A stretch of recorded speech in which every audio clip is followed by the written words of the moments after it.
Assalamualaikum warahmatullahi wabarakatuh. Anak-anakku kelas 6 yang Ustadz sayangi, bagaimana kabarnya pada pagi hari ini? Semoga kita terus diberikan oleh Allah kesehatan sehingga kita dapat belajar dan menuntut ilmu, mencari ridha Allah Subhanahu wa taala. Pada kesempatan pagi hari ini, Ustadz akan menerangkan tentang memahami perbuatan syirik dan munafik. Nah, yang akan kita bahas yang pertama adalah pengertian syirik. Mari kita simak bersama-sama. Pengertian syirik. Kali ini kita akan mempelajari tentang materi syirik, pembagiannya dan cara menghindarinya. Apakah kalian sudah mengetahui arti dari syirik? Nah, hari ini kita akan mempelajari tentang pembagian dan cara menghindarinya. Oke, yuk kita lanjutkan slide yang selanjutnya.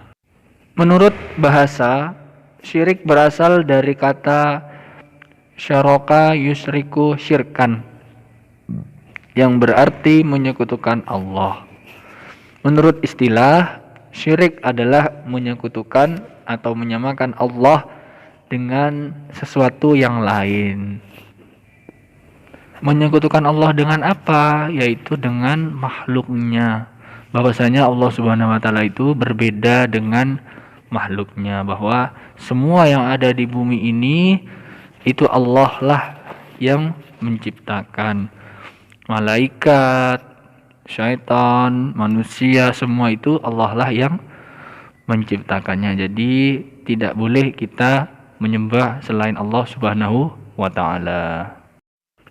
Syirik itu terbagi menjadi dua, yaitu syirik akbar dan syirik asghar, syirik besar dan syirik kecil. Ya, syirik akbar yaitu artinya menyekutukan Allah dengan sesuatu yang lainnya.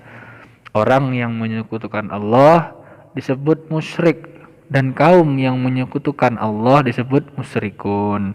Nah, dampak dari syirik besar adalah yukbithu jami'il a'mal. Maknanya yaitu pemutus semua amal. Maksudnya adalah orang yang melakukan syirik akan terputus semua amal-amal perbuatannya. Nah, di dalam Quran surat An-Nisa ayat 48 yang artinya sesungguhnya tidak akan mengampuni dosa syirik dan dia mengampuni segala dosa yang selain dari syirik itu bagi siapa yang dikehendakinya. Barang siapa yang menyekutukan Allah Subhanahu wa taala, maka sungguh ia telah berbuat dosa besar. Nah, ini. Jadi syirik besar itu adalah syirik yang menyekutukan Allah, yaitu menyembah selain Allah, dan ini dosanya sangat besar sekali. Maka kita harus menghindarinya. Yang kedua yaitu adalah syirik kecil. Syirik kecil adalah menyekutukan Allah dalam tujuan beribadah. Misalnya seorang yang beribadah hanya ingin mendapatkan pujian dari orang lain, atau beribadah bukan mencari keridhaan Allah Subhanahu wa ta'ala, tetapi semata. Adapun perbuatan ini disebut juga riya. Nah, itu. Jadi kalau kita riya itu ya sedikit kecil, jadi seperti itu, sombong. Nah, itu syirik yang kecil, perbuatan yang tidak disukai oleh Allah, itu ya sombong itu. Dampak dari syirik kecil yaitu yukbithu jami'il a'mal alazi qaranihu. Maknanya yaitu adalah pemutus semua amal yang dikerjakan pada waktu itu saja. Maksudnya adalah Allah akan menghapus semua amal yang dikerjakan pada saat itu juga. Nah, jadi kita itu kalau berbuat sombong maka sia-sia apa yang kita kerjakan. Nah, contohnya adalah siswa yang gemar memberi sebagian makanannya kepada sebagian temannya. Di samping gemar memberi sebagian apa yang dia miliki, dia juga sering menceritakan kebaikannya kepada orang lain. Ingat, perbuatan tersebut adalah bagian dari riya.